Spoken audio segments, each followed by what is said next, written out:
Yo estoy bien emocionado, pero a veces nada más soy el que me emociono por la palabra, pero espero que también usted se emocione. Y Apocalipsis capítulo 3, voy a irme un poco rápido porque es mucho lo que voy a compartir, son como 4 horas, así es que téngame paciencia. No es verdad.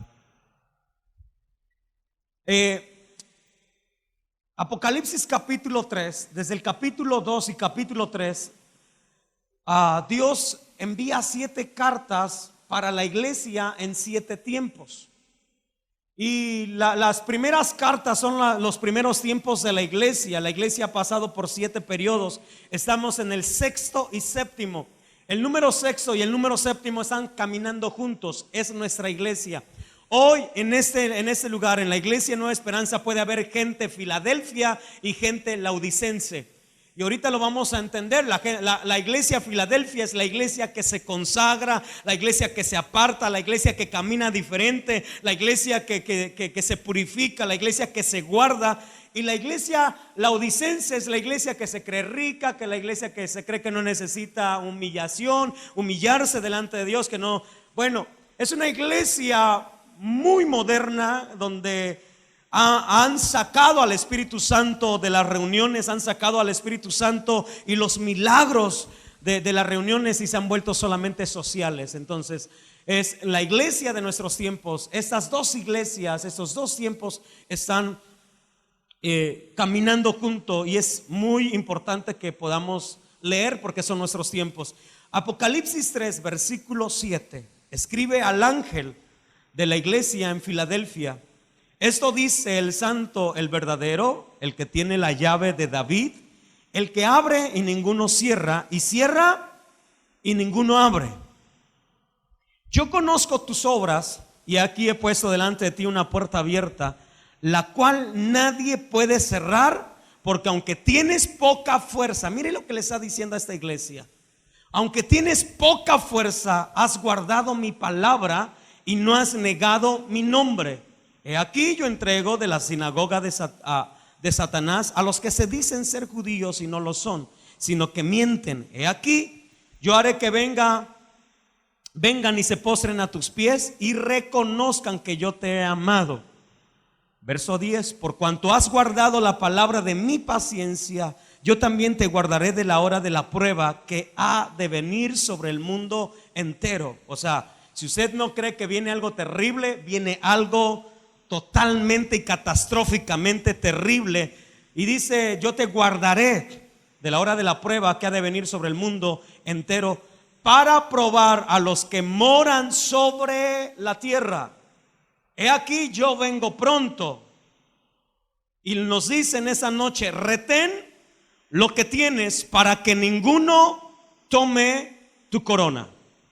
Al que venciere, yo le haré columna en el templo de mi Dios, y nunca más saldrá de ahí, y escribiré sobre él el nombre de mi Dios y el nombre de la ciudad de mi Dios, la nueva Jerusalén, la cual desciende del cielo de mi Dios, y mi nombre nuevo. Verso 13: el que tiene oído, oiga lo que el Espíritu dice a las iglesias. Estaba leyendo, y mientras yo leía estos versículos estaba detenido, y usted va a ver en las 7 cartas que Dios tiene un elogio diferente para cada tiempo. Pero el elogio para este tiempo es: has guardado mis mandamientos, has guardado mis palabras. También dice: yo te guardaré en el día de la prueba. La iglesia Filadelfia es la iglesia que va a ser arrebatada cuando empiece la gran tribulación. Hoy en día la televisión está predicando, la radio, el Facebook está predicando, y nos están diciendo: hace unos días alguien nos subió un video del microchip que ya está siendo implantado, va a ser implantado no sé en qué parte del mundo. Y es un microchip, yo sé que no es la marca todavía de la bestia, pero es un microchip para que nosotros podamos aceptar el que viene. O sea, cómo el mundo ha venido preparando el escenario apocalíptico, y que dice la palabra en los capítulos siguientes de este libro que nadie podrá comprar ni vender si no tiene ese sello en su mano o en su frente. Pero espéreme, cuando yo leo el libro de Apocalipsis, a mí no me da miedo. Yo no soy de las personas que tiene temor y dice, ¿y ahora cómo le vamos a hacer? Porque yo tengo negocios, ¿y ahora cómo vamos a hacer para poder vender, para poder trabajar, para poder avanzar? No. Si la iglesia que está en esa noche, en ese lugar, es Iglesia Filadelfia, antes de que inicie eso, la iglesia será arrebatada. ¿Quién se va a quedar en este mundo, en esta tierra? La iglesia que no se consagró, la iglesia que jugó con su misma vida, la iglesia que se apartó de la santidad. Esa iglesia sí va a pasar la gran tribulación. Pero la iglesia que se guardó, dice el Señor, yo te guardaré en el día de la prueba. Pero me impacta algo. Antes de que suceda todo eso, mire, me lleva a mí a los tiempos de José, a los tiempos de Egipto, a los tiempos de Faraón. Y cuando José, Dios le dice que tiene cosas buenas para él y le da un sueño, o le da sueños donde Dios dice, yo voy a estar contigo. Pero parece ser que al día que los cuenta el sueño, es todo lo contrario. Pero no sabíamos nosotros que Dios estaba preparando el escenario para poder guardar al pueblo de Israel del hambre que vendría para el mundo. Y entonces José está en la cárcel. Ya los llevé rápidamente a la cárcel. Está José en la cárcel. Interpreta sueños del copero y del panadero, y después interpreta el sueño del rey. Y cuando el rey tiene ahí algunas perturbaciones, porque así lo ven, sueña 7 vacas flacas, 7 vacas gordas, 7 espigas buenas y 7 espigas secas, y no puede interpretar y dice, ¿de qué significa? Entonces llega José y le dice, ¿sabes qué? Primeramente vendrán 7 años de abundancia, porque antes de que venga la escasez hay abundancia. Y después de los 7 años de escasez vendrán 7 años, perdón, después de los 7 años de abundancia vendrán 7 años de escasez. José es un tipo de Cristo, ¿cierto? David es un tipo de Cristo. Y cuando la Biblia dice en el verso 7 del capítulo 3 de Apocalipsis, escribe al ángel de la iglesia Filadelfia. ¿Y sabe qué? Antes de que vayamos más adelante, ¿sabe qué significa Filadelfia? Amor entre hermanos. O sea, ¿soy filadelfio o filadelfos? Tengo que amar a mi hermano. Si yo no amo a mi hermano, soy laodicense. Pero si yo amo a mis hermanos, yo amo a mi prójimo, soy filadelfos. Amo a mis hermanos. Eso significa Filadelfia, amor entre hermanos. Y dice, eso dice el santo, el verdadero, el que tiene la llave de David.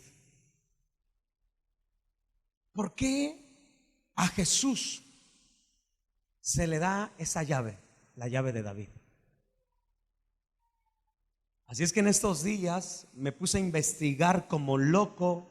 Mire, traigo todo desordenado aquí, lo traigo en tableta, lo traigo acá, lo traigo.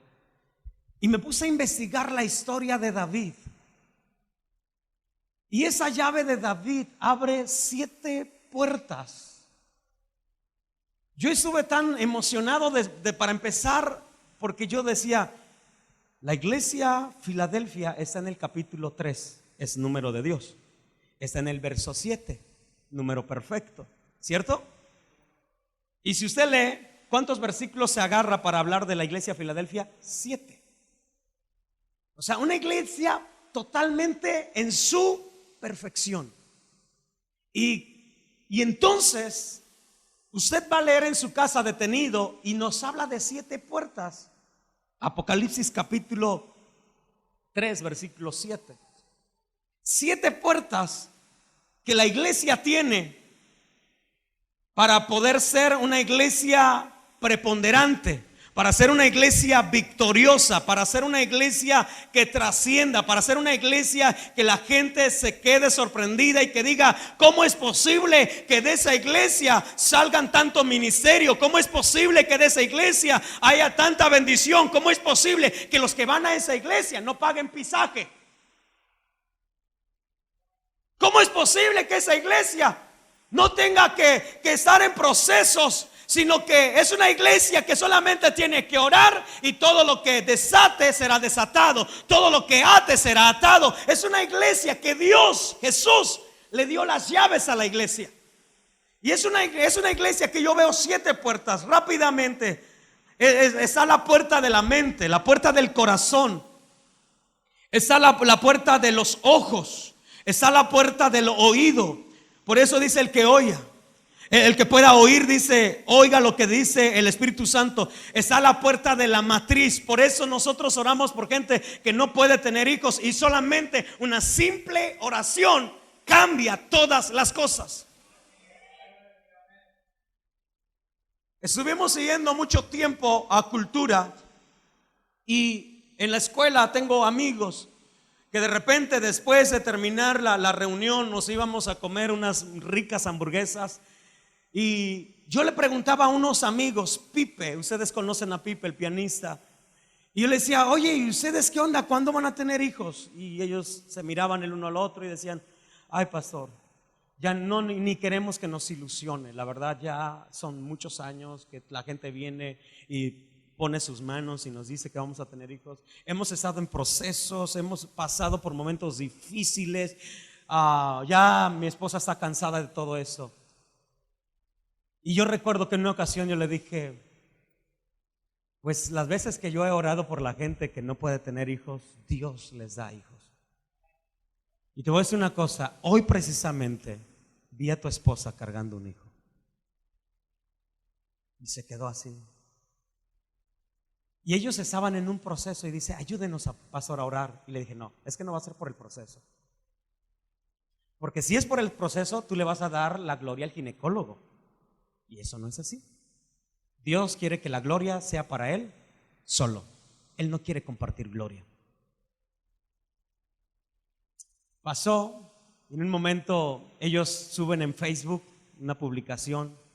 No me quedo con la duda, le marco y dice: es que lo estábamos esperando, pastor, pero ya no pudimos. ¿Sabe qué? No fue a través del proceso. Dios hizo un milagro. Estamos embarazados. ¿Sabe? Porque Dios nos ha dado la llave. Y entonces dice que es llave de matriz, de la puerta de la matriz. Llave en las manos. Todo lo que tocare tu mano será prosperado. La boca es una puerta de bendición. Y entonces yo veo 7 puertas: la mente, el corazón, los ojos, el oído, la matriz, la mano y la boca. 7 puertas que nosotros tenemos. Y si usted y yo en esa noche alcanzo a transmitir lo que el Espíritu Santo me puso en esos días, si yo alcanzo a transmitirle en su corazón, vamos a hacer una iglesia que vamos a transicionar. Una iglesia que vamos a decir: ahora entiendo.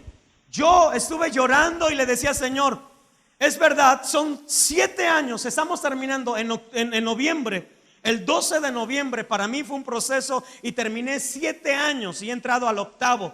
Y el 8º es el año del reposo, es el año del reinicio, es el año del jubileo, es el año donde vienen cosas nuevas. Y yo le decía: Señor, estoy emocionado porque hemos pasado por 7 procesos como iglesia, como ministerio, como familia, como persona. Y yo creo que este año 2020 será un año profético sobre la iglesia, y veremos ministerios y veremos milagros y veremos estas 7 puertas abiertas para aquel que quiere usar la llave. ¿Cuántos dicen amén? Ahora, como ya usé la figura de José, quiero usar la figura de David. Y yo quiero que vaya conmigo a Isaías capítulo 22, verso 20. Isaías 22, verso 20. Voy a leerlo porque Quiero que en esa preciosa noche Dios haga algo en nuestras vidas. En aquel día llamaré a mi siervo Eliakim. Mire, dicho sea de paso, antes de Eliakim hay un tesorero que se llama Sebna. Y este tesorero empezó a aprovecharse de su autoridad y a trabajar la administración de finanzas de la manera sucia. Y Dios no soporta eso y dijo: cambiaré al tesorero. Lo que yo pensaba hacer contigo, ahora lo voy a hacer con él, Eliakim. Y entonces mire lo que dice: en aquel día llamaré a mi siervo Eliakim, hijo de Hilcías, y lo vestiré de tus vestiduras. O sea, preste atención, porque la iglesia laodicense es una iglesia desnuda. Pero Dios no puede poner una iglesia desnuda. No, la misma iglesia se desnudó. ¿Por qué? Porque profanó las vestiduras, no le dio el valor correspondiente y dijo: ay, a mí qué me interesa, como hizo Esaú. Véndeme tu primogenitura. Pues he de morir. Ahí está la primogenitura. Y la iglesia hoy en día está vendiendo sus vestiduras. No importa que se vea desnuda, pero la iglesia Filadelfia es una iglesia que está vestida. En aquel día llamaré, entonces dice, y lo vestiré de tus vestiduras, lo ceñiré de tu talabarte, y entregaré en sus manos, ¿qué dice? Tu autoridad, tu potestad. Y será padre al morador de Jerusalén y a la casa de Judá. Verso 22. Y pondré la llave de la casa de David sobre su hombro, y abrirá, ¿y qué dice? Nadie podrá cerrar y nadie podrá abrir.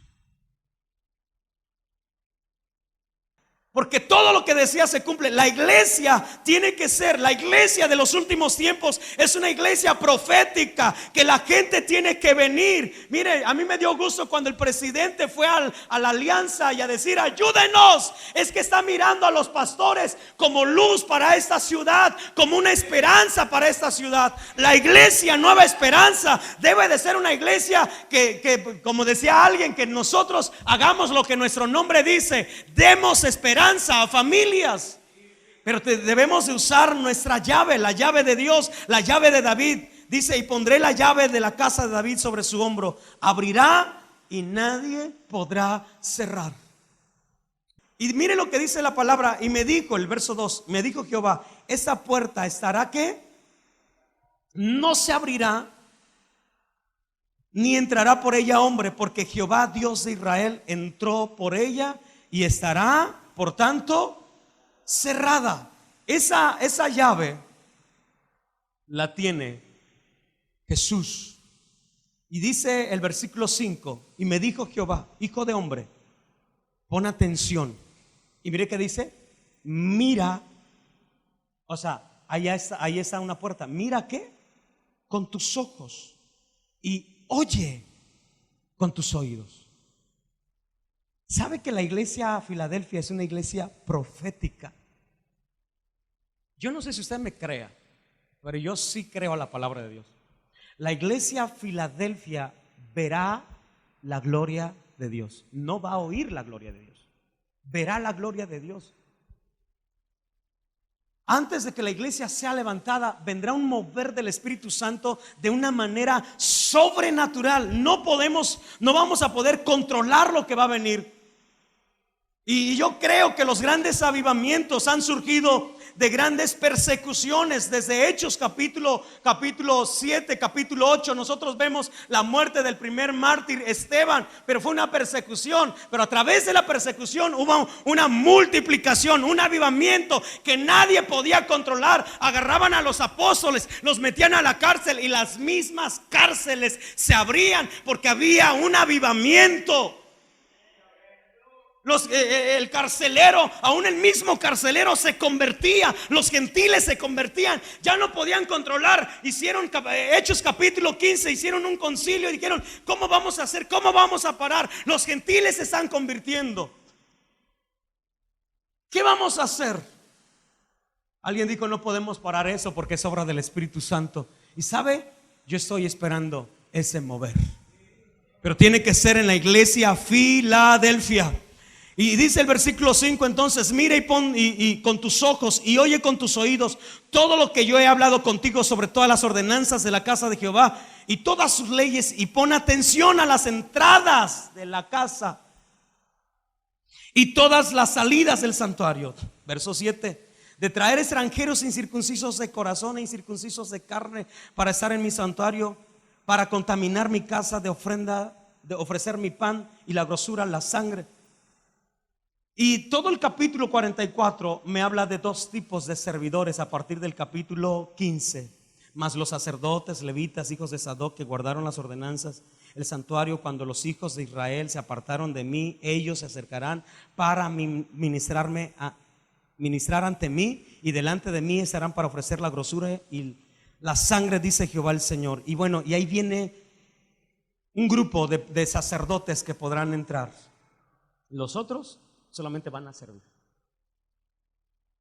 La iglesia laodicense y la iglesia Filadelfia. La iglesia laodicense es una iglesia que tiene nombre, pero está muerta. Pero la iglesia Filadelfia es una iglesia que no tenía nombre, pero Dios le dio nombre. Es una iglesia que no era pueblo, pero Dios la convirtió en pueblo. Es una iglesia que no tenía nada, pero lo posee todo.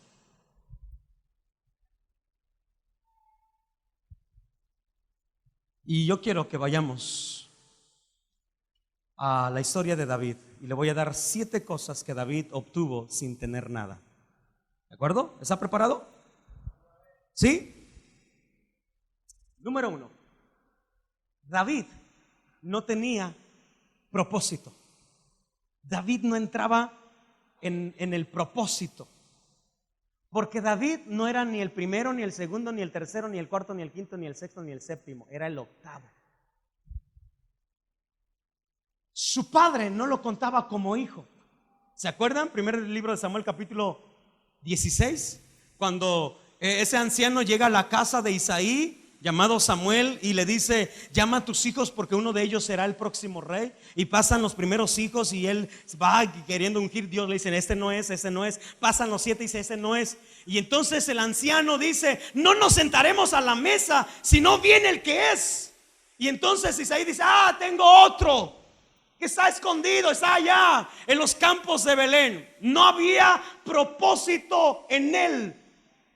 No había un plan en él. No había como que el padre platicara y le dijera: hijo, échale ganas porque más adelante tú serás. No sé si el padre platica con los hijos, pero el padre debe decirle a sus hijos: échale ganas, hijo, yo creo en ti y yo creo en el potencial que tú tienes. Tú vas a ser un gran hombre de Dios, échale ganas. Pero David no entraba en ese plan. Mismo Salmo 51 él empieza a decir. Pero ¿sabe? Salmo 138 verso 8 dice: Jehová cumplirá su propósito en mí. Él no tenía propósito, pero ¿sabes qué? Él traía la llave de Jesús, o la llave de David. Y él con esa llave dijo: yo no tengo propósito, pero Dios va a poner su propósito en mí. No desampares la obra de tus manos. 2, mire, él no era primogénito, él era el octavo hijo. ¿Cree que tendría esperanzas de recibir la herencia de la primogenitura?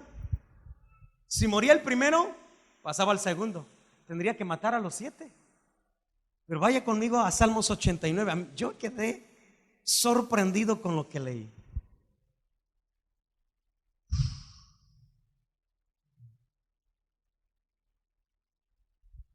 Verso 27: yo también te pondré por primogénito, el más excelso de los reyes de la tierra. ¿Sabe que David llegó a ser primogénito? Dios lo vio como un primogénito. Usted tiene que leer el Salmo 89. El verso 3 dice: pacto con mi siervo escogido. Juré a David, mi siervo, diciendo: para siempre confirmaré tu descendencia, edificaré tu trono por todas las generaciones. Hasta el día de hoy hablamos de ese hombre. Verso 10: tú quebrantaste a Rahab. Ahorita le voy a hablar acerca de eso. como herido de muerte, con brazo poderoso esparciste a tus enemigos. Verso 13, tuyo es el brazo potente, fuerte en tu mano exaltada, tu diestra. Estamos viendo las puertas, ahí están las puertas. Verso 19, exaltado a un escogido de mi pueblo, hallé a David mi siervo, lo ungí como con mi santa unción. Mi mano estará siempre con él, mi brazo también lo fortalecerá. Presta atención en el Salmo 89 y encuentre las 7 puertas.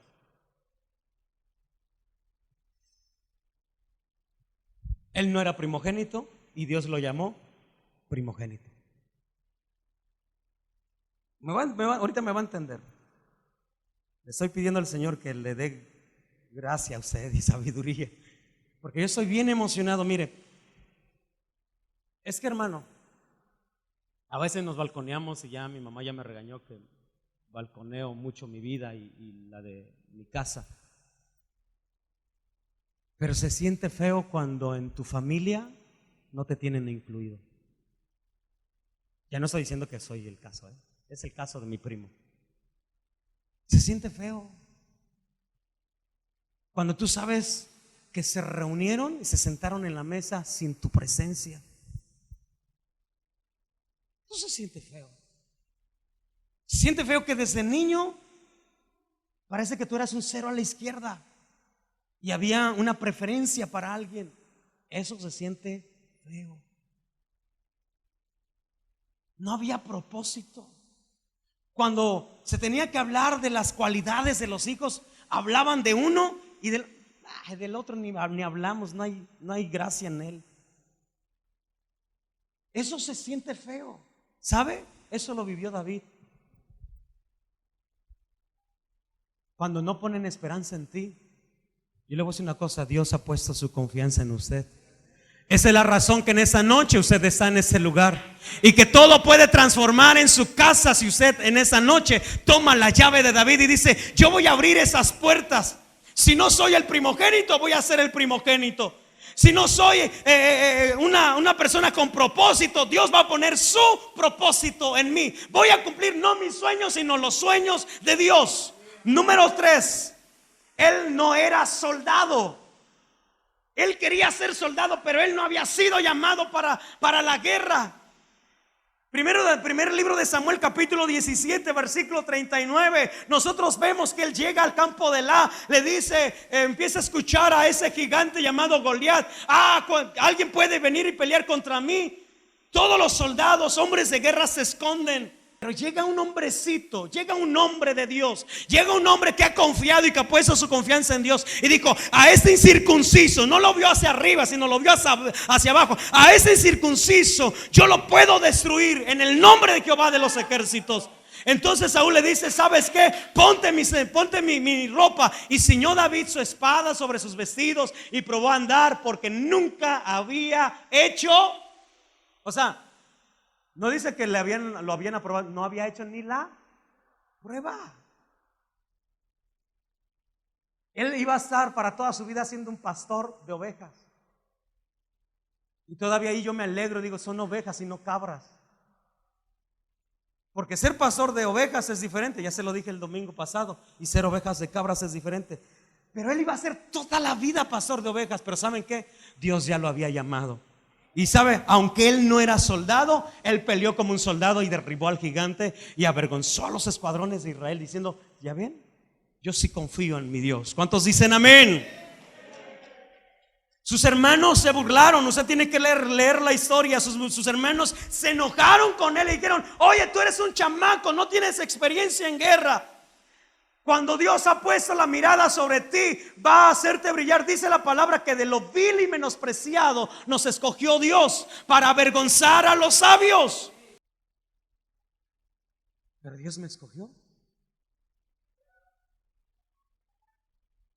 Dios me escogió. Y Dios lo escogió a usted. ¿Cuántos dicen amén? Número 4. ¿Estamos ahí? Si no era soldado, no tenía espada. Primer libro de Samuel 21. Vaya conmigo, rápido.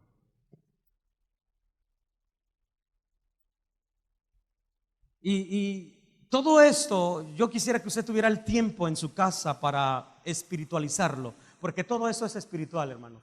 Es una figura, pero es espiritual. La espada tiene que ver con la espada que nosotros usamos aquí en la iglesia, ¿de acuerdo? Y dice la palabra 21, versículo 9. Y David 8. Y David dijo a Ahimelech: ¿no tienes aquí a mano lanza o espada? Porque no tomé en mi mano mi espada ni mis armas. Pero cuando la orden del rey era apremiante. Y verso 9 dice: y el sacerdote respondió: la espada de Goliat el filisteo, al que tú venciste en el valle de La, está aquí, envuelta en un velo detrás del efod. Si quieres tomarla, tómala, porque aquí no hay otra sino esa. Y dijo David: ninguna como ella, dámela. Mire, si usted vio de Sebna y Eliakim, Sebna se le fue quitado sus vestiduras y todo lo que él tenía, y se le fue dado a Eliakim. Lo que la iglesia laodicense no quiere, Dios se lo va a quitar y se lo va a poner a la iglesia Filadelfia. Entonces la gente se va a quedar sorprendida cuando te vea mover en atmósferas proféticas, y la gente va a decir: oye, ni a una escuela profética has ido, y cómo profetizas, y todo lo que profetizas se cumple. Oye, ¿cómo es posible? Ni un curso has tomado de discipulado 1, 2 y 3 y no sé cuántos más. ¿Y cómo es posible que cuando tú oras los milagros suceden? ¿Sabes por qué? Porque Dios te ha dado una espada, y era la espada de tu enemigo, y con esa misma espada tú vas a derribar a tus enemigos. Dios dice: entonces vas a usar esta espada. Él no tenía espada, Dios le dio una espada. No era, bueno, número 6, no tenía corona. Primera de Crónicas capítulo 20. 5. Ok, no era de la tribu de Leví. Ahí mismo en el primer libro de Samuel capítulo 21. No era de la tribu de Leví. ¿Sabe qué significa eso? Présteme atención aquí. Los de la tribu de Leví eran los únicos que podían entrar al lugar santo, no santísimo, santo. Los únicos. Ellos habían sido consagrados para servir, eran los servidores. Asunto, verso 3. Ahora pues, ¿qué tienes en tu mano? Dame 5 panes. Mire lo que está pidiendo David. Dame 5 panes o lo que tengas. Y el sacerdote respondió a David y dijo: no tengo pan común, o sea, pan normal, pan corriente, sino tengo pan, solamente tengo pan sagrado, pero lo daré si los criados se han guardado a lo menos de mujeres. Y David respondió al sacerdote y le dijo: en verdad las mujeres han estado lejos de nosotros ayer, antier. Cuando yo salí, ya los varones de los jóvenes eran santos, aunque el viaje es profano. Y entonces se les dio la comida. Escúcheme bien, eso tiene que ver con sustento. La iglesia Filadelfia, Dios tiene comida para la iglesia.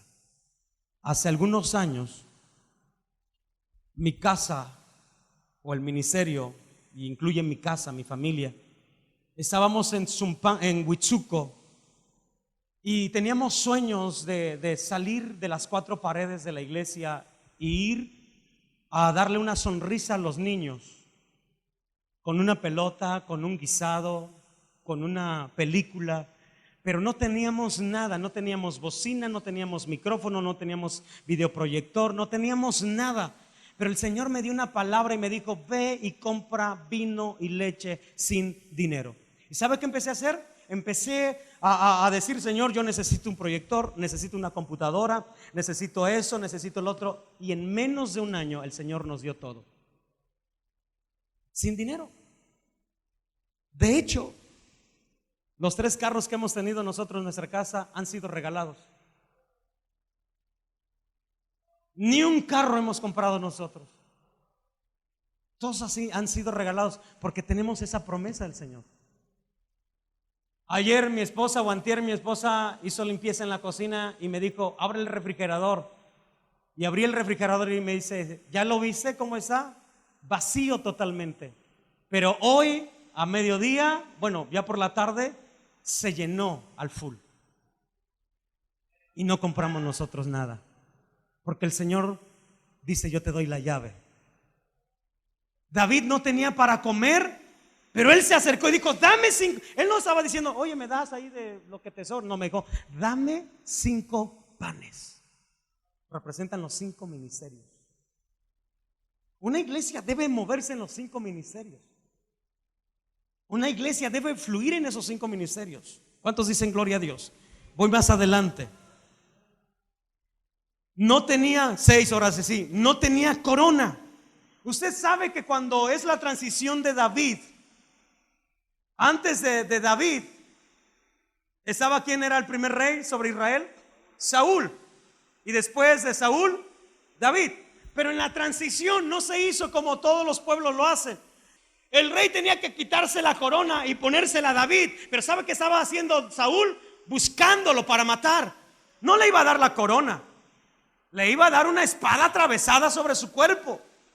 Por 3 veces empezó a perseguirlo. Entonces David no tenía corona, no tuvo corona, de hecho.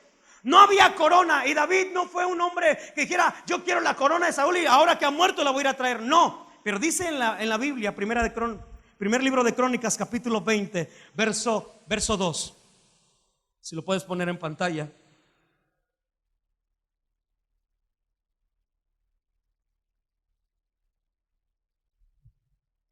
Y tomó David la corona de encina de la cabeza del rey de Rabá, y la halló de peso y de un talento de oro, y había en ella piedras preciosas.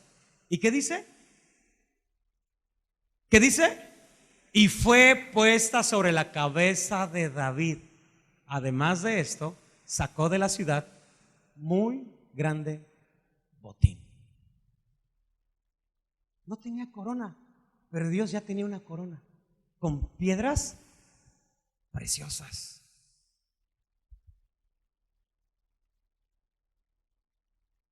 No sé si está entendiendo eso. Lo traigo al tiempo actual, a la actualidad.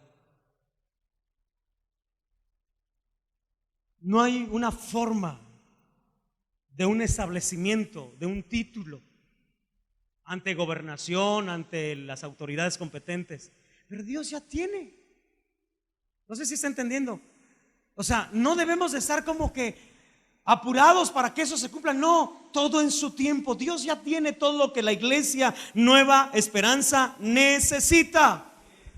Número último, 7. Primer libro de Samuel, capítulo 23. David, aunque ya había sido ungido como rey, había un protocolo, y el protocolo era de que si moría Saúl, ¿quién tendría que ser el segundo rey? ¿Pero quién? Jonatán. Y después de Jonatán, David. O en su caso, Mefiboset. Pero como estaba lisiado, bueno, tiempos después iba a estar lisiado, no iba a poder ser rey. Entonces le tocaba hasta tercero, cuarto, último lugar a David para ser rey. Pero ¿saben qué? Mire lo que dice. ¿Es ahí? Primer libro de Samuel 23, verso 17.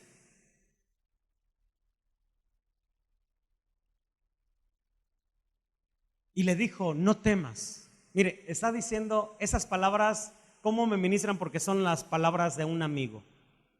Un amigo que va a visitar a su amigo en los momentos más críticos de su vida y le dijo su amigo Jonatán a su amigo David: no temas, pues no te hallará la mano de Saúl mi padre. ¿Y qué dice? Y tú reinarás sobre Israel. ¿Y qué dice? Y yo seré segundo después de ti. O sea, no tenía reino y Dios ya tenía un reino para él. 7 cosas que se activaron en la vida de David y que están registradas en las Escrituras, y que estas 7 cosas, si las traemos de una manera espiritual, la iglesia puede activarlas.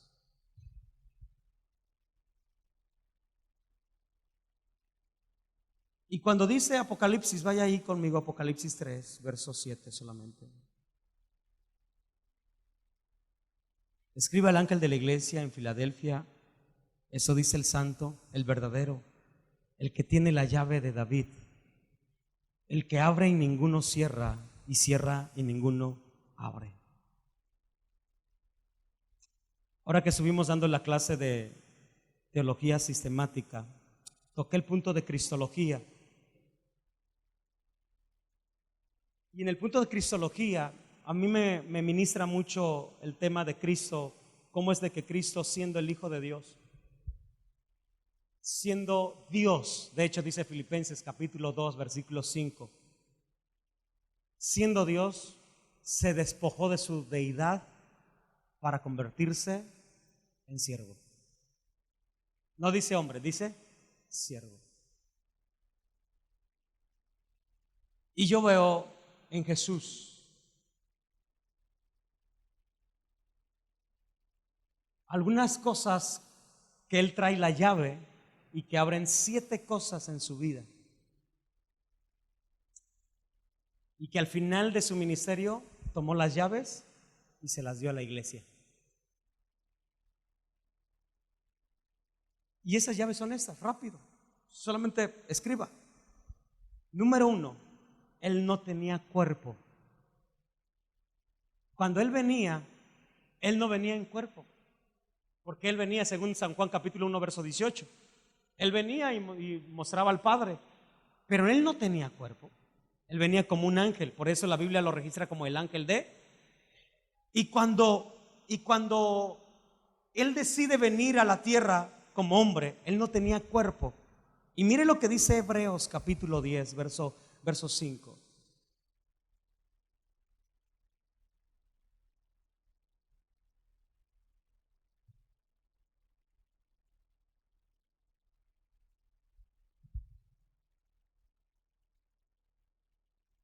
Hebreos 10, verso 5.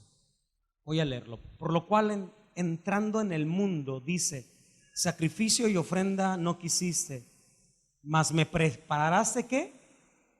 ¿Me preparaste qué? No tenía cuerpo, pero Dios le preparó un cuerpo. No había una matriz, pero Dios le puso una matriz para que ahí se gestara el cuerpo de Jesús. Y la Biblia dice que Dios no metió en broncas a María, porque cuando salió José, Dios volvió a sellar a María y seguía siendo virgen. Y no fue cesárea. No, entonces yo veo 7 cosas rápidamente, solamente mencioné esa. Número 2, no había lugar para que María pudiese dar a luz. ¿Se acuerda? Por eso la tradición de las posadas, porque andaban pidiendo posada y no había lugar, y no había lugar, y no había lugar. Y se halló un lugar, ¿saben dónde? En un mesón. Y estando ahí, Lucas capítulo 2, se lo voy a leer en una versión, esta sí se la voy a leer, porque me gustó bastante. Lucas, y así voy a hacer con todas.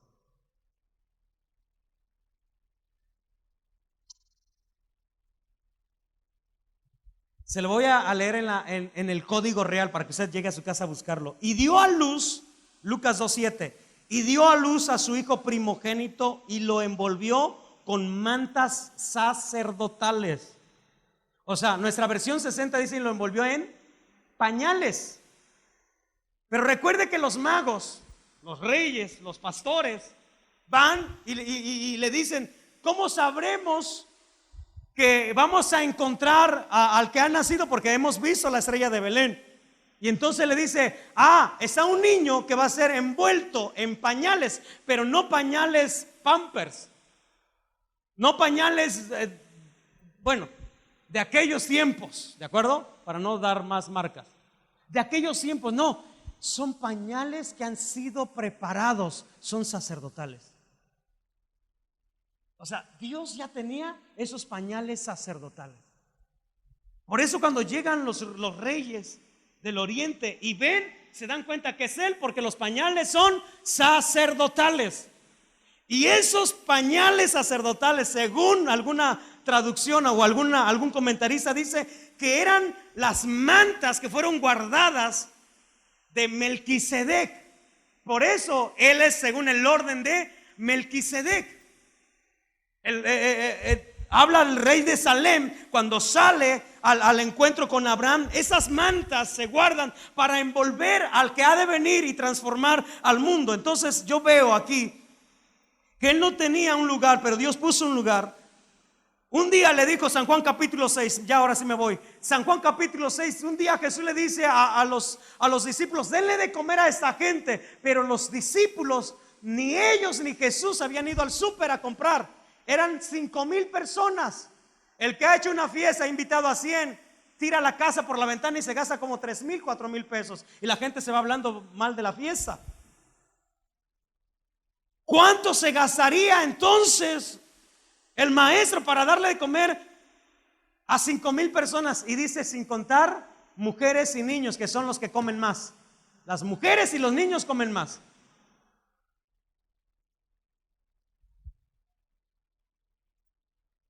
¿Dónde?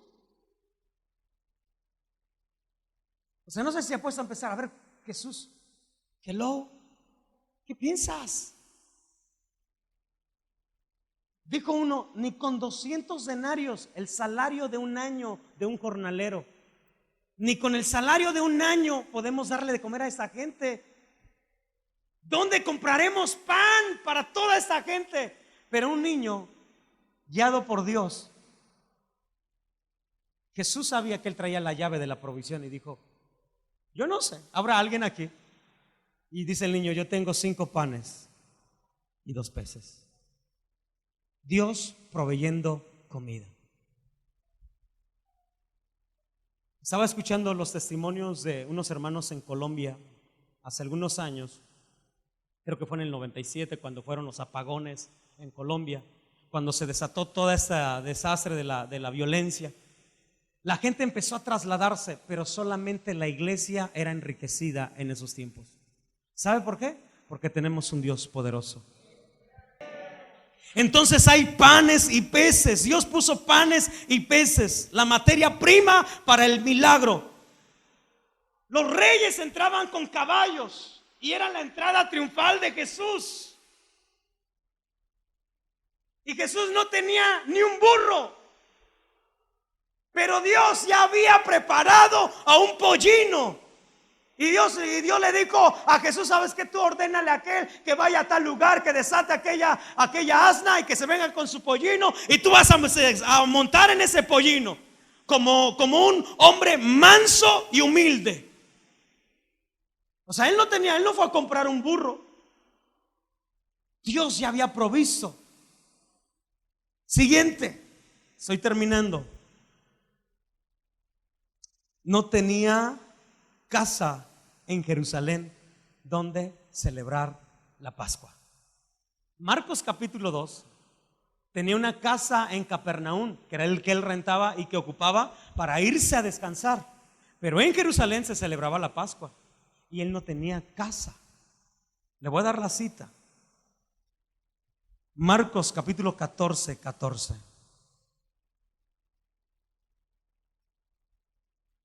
¿Puedes pasar, cheque?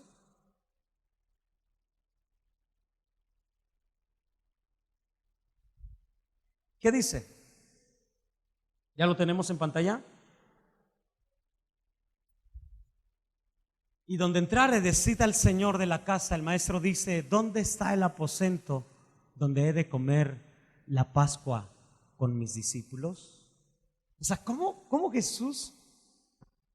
O sea, yo no sé si usted ha estudiado los evangelios así detenido, de versículo por versículo. ¿Dónde Jesús se fue a visitar a ese hombre? Para decirle, mira, dentro de algún año voy a enviar a unos de mis discípulos y quiero que nos prestes esa casa. No, él no hizo eso. Pero Jesús, después de cada milagro, platicaba con el Padre.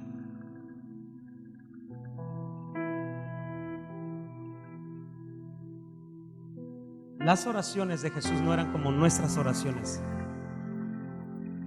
Las oraciones de Jesús eran de la siguiente manera: papá, ¿y mañana cómo es el orden del día? ¿Dónde iré primero?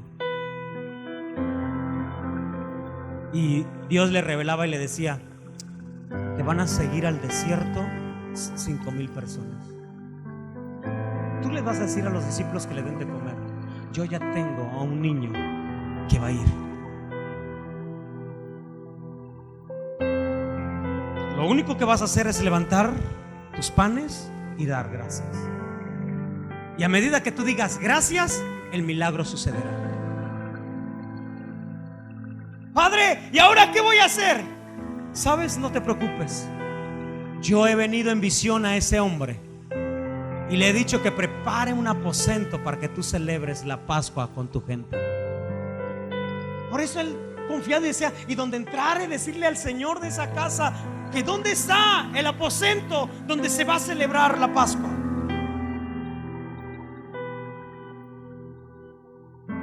Jesús no tuvo ni el privilegio que he tenido yo de tener un púlpito. Jesús no tenía púlpito. Su púlpito fue una barca que era prestada. Lucas capítulo 5 verso 3. Y desde esa barca les predicaba. Desde esa barca sucedían milagros. Último, y viene lo que Dios va a hacer en esta noche.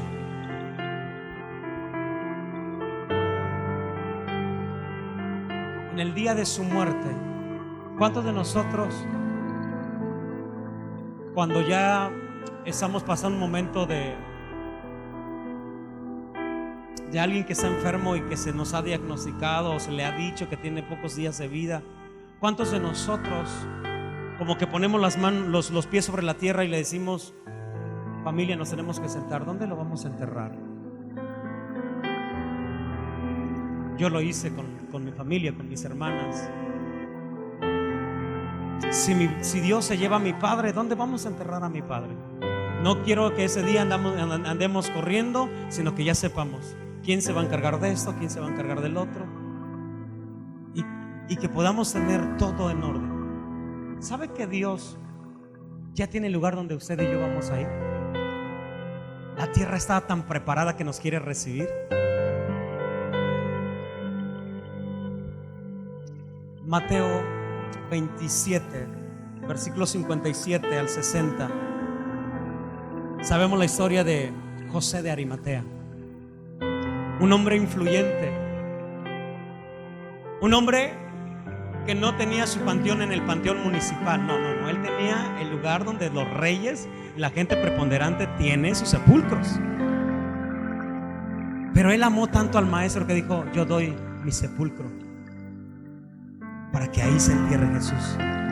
Esa tierra es virgen, nadie de mi familia ha venido ahí. Y Jesús, sin tener cuerpo para venir a este mundo, su cuerpo fue enterrado en lugares de reyes. Él no se preocupó.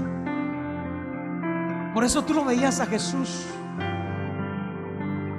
que él podía, después de una jornada difícil, se cansaba porque era humano, pero después de una jornada él se iba a la popa de la barca y él podía dormirse. Y aunque la barca se abnegaba, casi se voltea, los discípulos están diciendo: Señor, Señor, perecemos. ¿Sabe? Yo veo a ese Jesús que solamente se pone en pie, le dice a la tormenta: calma, enmudece. Y la tormenta se para. Los discípulos dicen: ¿cómo es posible? Todavía no alcanzo a digerir la multiplicación de los panes y los peces, y ahora ya me sale que la naturaleza le obedece. Y usted puede decir, esto es algo loco, pero usted tiene poder para decirle a la naturaleza lo que tiene que hacer. Un día ya habíamos visto, mi esposa había lavado ropa y veníamos de Zumpango y había una inundación por el Facebook, el mercado, el centro, y preocupados porque había lavado a mi esposa. Le dije, no llovió del tianguis para mi casa. Era algo loco, pero ¿saben qué? Íbamos así expectantes. Pasamos el semáforo y viendo, pasando el tianguis seco. Estuvimos en un congreso con el pastor Enrique López, en una convención, y estaba la nube y se iba a soltar un tormentón. ¿Y sabe qué dijo el pastor? Vamos a orar para que esa nube se vaya a otro lado. Yo era un niño y dije, ese pastor está loco. Esa nube se va a dejar caer con todo. ¿Pero sabe qué pasó? La nube se fue, porque Enrique López tenía la llave de David. Yo no sé si usted está entendiendo, pero usted y yo, ahora Dios nos ha hablado y nos ha dicho, si has guardado mis palabras, yo te doy las llaves. Jesús dijo, yo te doy las llaves. Las llaves se las doy a la iglesia. Por eso usted y yo tenemos el poder del Espíritu Santo para decirle a alguien que ha muerto, resucita. Para decirle al cáncer, ahora te detienes y te encapsulas.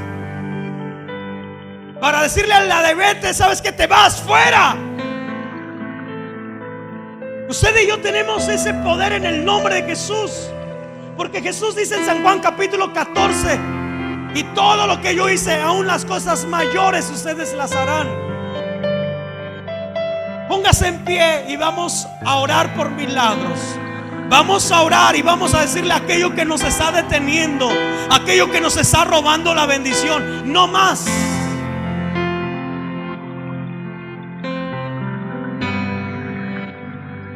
Este es un tiempo de milagros. Este es un tiempo donde tú vas a ver y vas a recibir tu milagro. Este es un tiempo donde las cosas que no son van a ser. Este es un tiempo donde la gloria de Dios va a caer de una manera sobrenatural. Empieza a orar y empieza a decirle, Señor Jesús. ¿Alguien se puede acercar a la vida de Gabriel, el hombre que está en ruedas? ¿Alguien se puede acercar con fe y decirle a ese pie?